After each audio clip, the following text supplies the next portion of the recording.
Instead of using Comet or other chemical-laden store-bought cleaners to clean your kitchen sink, let me show you what I've been doing since the early 2000s.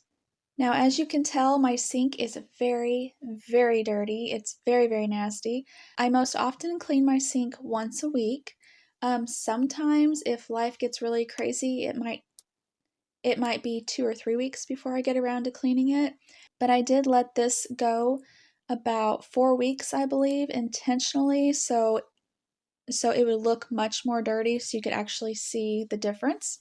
What I do is I spray the sink with water so it's a little wet, and then I sprinkle just straight baking soda on it, and then I get a rag that is damp, and I just rub the rag onto the baking soda in a circular motion, and it really doesn't take hardly any work or any time at all, and it just cleans right up. And you want to make sure that you get in all the little nooks and crannies of every part of the sink.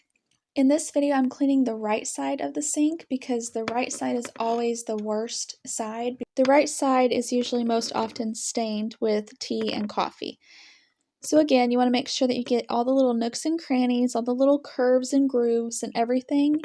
And once you have cleaned every spot on it really well, and you just rinse it off, and it may take a few times of rinsing it because the baking soda likes to kind of cling a little bit, so you might need to, as you're rinsing, you might need to take a different rag or your hand and rub off the walls and stuff of the sink to help get some of that baking soda off.